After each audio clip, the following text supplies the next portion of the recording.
Brian, man, we gotta talk about WWE 2K24 and more specifically the future of this game because now, first of all, we've been getting a whole bunch of patches, some new DLC coming out, but what's your take on the last few patches? Do you think they've been good, or maybe the patches overall? Are they doing what they're supposed to do? Because for me, I've kind of fallen off of this game right now. Yeah.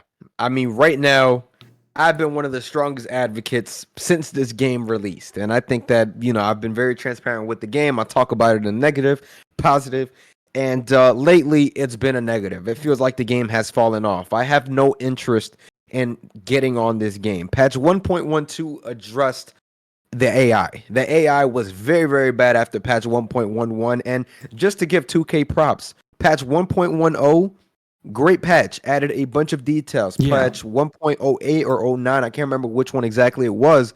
It added a bunch of details as well with entrance motions fixed, all that. They go as far as adding new entrance motions this late in the year, which you have to appreciate. I know the game only has 4 months out, but let's be honest, not too many games are doing what they're doing with these patches. So you got to give them props for that. Now, AI broke. They already fixed it. It took them about a week or so, and that's just where we're at. Now, the next stuff that's coming up after these patches is DLC, which comes out midway through the month. And that is the Pat McAfee pack. And we're coming off of the Post Malone and Friends pack, which was not the greatest pack.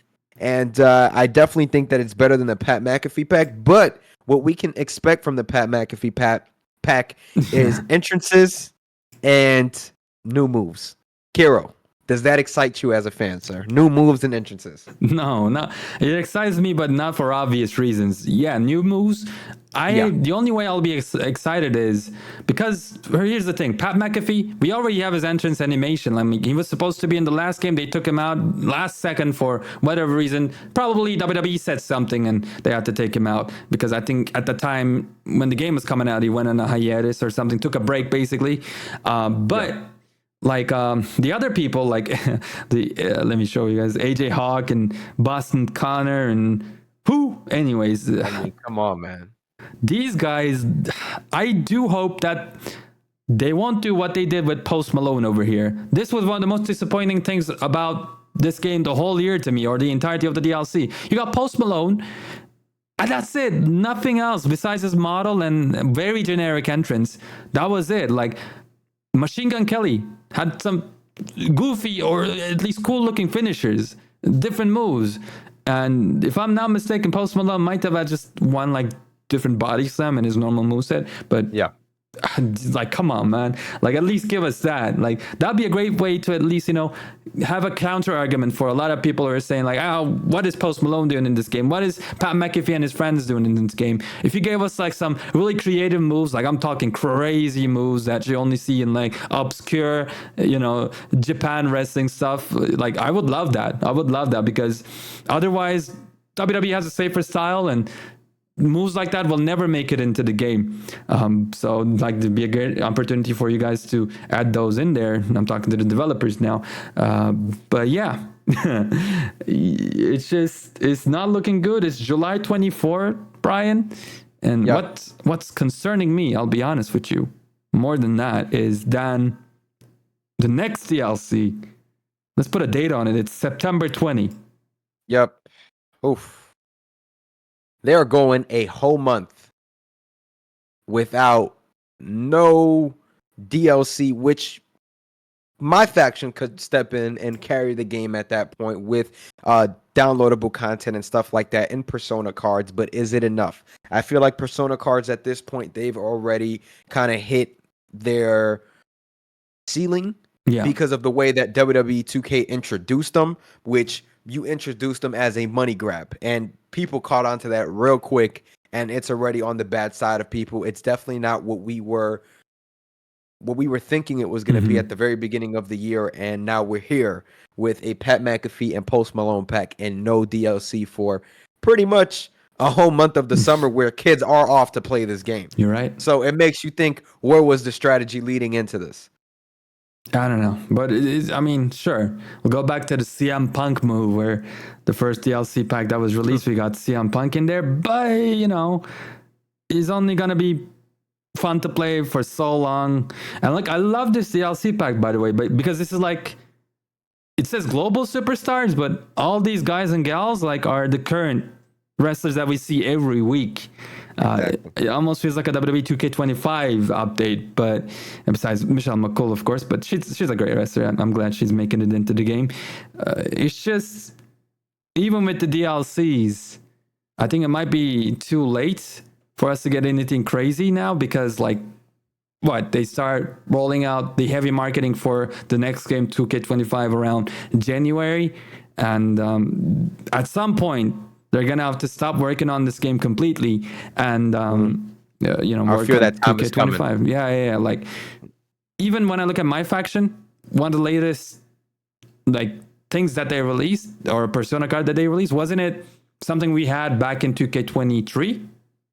Or maybe I'm Yeah. mistaken. Yeah. I mean, we get it. We get that a lot. I mean, the Randy Orton 09, that There you is go. that is a character that was in 2K23. The John Paul Levesque, that is a card There that you was go. in 2K23. So it seems like they're snatching stuff from the older games and putting them in as, paid content, which as a player, I certainly don't appreciate having something free last year and now being charged for it. Like, I would also go back to the updates, and like, last year, or maybe it was 2K22, we had NXT 2.0 added to the game with an update for free for everybody. And now this year, they're doing like WrestleMania 40. It's already out now, of course. And like, that rubbed me the wrong way. Like, I feel like I don't know, I'm concerned. The more and more I see MyFaction kind of seeping in there and taking away these little things. And I feel like it's going to be a snowball effect.